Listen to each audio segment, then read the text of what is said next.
আবার একটা নতুন দিনের নতুন আনন্দে বেরিয়ে পড়লাম কাজের দিকে। যুদ্ধে বলবো না, কারণ যতদিনই ভেবেছি যে কাজে যাওয়াটা একটা যুদ্ধ, ততদিনই খুব কষ্ট হয়েছে। যাই হোক, অফিস পৌঁছে গেছি। হ্যালো করছি আপনাদের সবাইকে, দেখাবো যে আমি এখানে কোথায় বসছি অ্যান্ড আমার জায়গায় কি কি আছে, কি কি কাজ করতে হয় আমাকে। আমার চুলগুলো খুব বিরক্ত করছিলো, তাই জন্য একটু চুলটা ঠিক করে নিচ্ছি। প্লিজ কিছু মাইন্ড করবেন না এটাতে।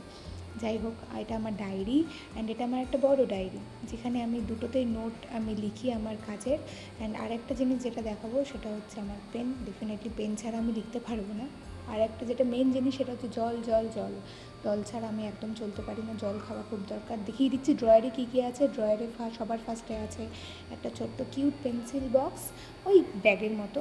তারপরে আছে স্টেপলারের পিন, অ্যান্ড তারপরে আছে একটা গাম, একটা হোয়াইটনার, আর কিছু পিন আমার কাগজপত্রগুলো ঠিকঠাকভাবে ফাইলে রাখার জন্য। অ্যান্ড ফাইলটা খুব সুন্দর আমি কিনেছি, পরে আমি সেটা দেখাবো। অ্যান্ড চলো টাটা। অ্যান্ড আরেকটা জিনিস আমি বলতে ভুলে গেছি, একটা ছোট্ট অ্যাডভাইস, যে চুলটা না সত্যি বিরক্ত করে মারছে। কী করি বলুন তো এই চুলগুলো নিয়ে, যাকে ছাড়ুন। একটা ছোট্ট অ্যাডভাইস দিচ্ছি, যে এখানে কাজ করতে এসে আমার খুব আনন্দ হচ্ছে, আর মাঝে মাঝে একটু ক্লান্ত হয়ে যাই। আর যেটা আমি বলতে চাই, যে হসপিটালে কাজ করতে এসে খুব নর্মাল জামা পরতে হয়। চলো টাটা।